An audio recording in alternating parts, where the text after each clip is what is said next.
શું સત્તાના નશામાં રાજનેતાઓ ભગવાનને પણ ભૂલી ગયા છે?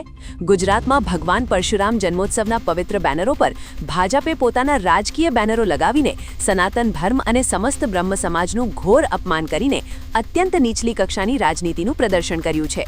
ધર્મના નામે મતો માંગતી પાર્ટીએ આજે સાબિત કરી દીધું છે કે તેમના માટે ખુરશી આગળ લોકોની આસ્થાની કોઈ જ કિંમત નથી. સૌથી મોટો અને કડવો સવાલ એ છે કે ભાજપમાં મોટા હોદ્દાઓ પર બેઠેલા બ્રાહ્મણ નેતાઓના મોઢા આજે કેમ સીવાઈ ગયા છે? શું સત્તાના મોહમાં તેઓ પોતાના જ આરાધ્ય દેવનું સન્માન ભૂલી ગયા છે? જય પરશુરામ, હર હર મહાદેવ.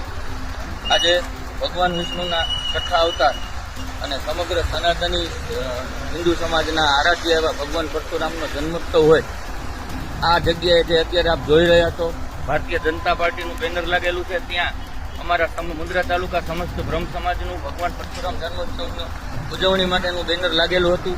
પણ આ કહેવાતી ભારતીય જનતા પાર્ટી કહેવાતી હિન્દુત્વની અને સનાતન પ્રેમીઓની જે પાર્ટી ગણે છે, આજ મારો આક્રોશ હું તમારી સમક્ષ વ્યક્ત કરું છું. હું જિજ્ઞેશ રાવલ, એક બ્રાહ્મણ છું અને બ્રાહ્મણ તરીકે આજ જ્યારે મારા હૃદયમાં વેદના ઉઠી છે ત્યારે આપની સમક્ષ કહેવા આવ્યો છું. આજના દિવસે જ્યારે ભગવાન પરશુરામનો જન્મોત્સવ છે ત્યારે આ સરકાર અને આ પાર્ટીએ પોતાના પ્રચાર માટે થઈ અને ભગવાન પરશુરામનું જે અપમાન કરેલ છે, ત્યારે હું સમગ્ર ગુજરાતના બ્રહ્મ સમાજને આહવાન કરું છું કે ભારતીય જનતા પાર્ટીનો ખુલ્લો વિરોધ કરો અને એમને બતાવો કે ભગવાન પરશુરામ કરતા તમે ક્યારેય ઉપર નથી. ભગવાન પરશુરામનું અપમાન બ્રહ્મ સમાજ આજે પણ સહન નહીં કરે અને કારે પણ સહન નહીં કરે. તો મારા દરેક ઉદ્દેવોને વિનંતી છે કે આનો આખા ગુજરાતમાં વિડીયો વાયરલ કરજો અને શક્ય હોય ત્યાં સુધી ભારતીય જનતા પાર્ટી સુધીના નેતાઓ સુધી આ વસ્તુ પહોંચાડજો કે તમે એક ભગવાન પરશુરામનું અપમાન કરી અને ભૂદેવ સમાજનું આજ અપમાન કરી રહ્યા છો.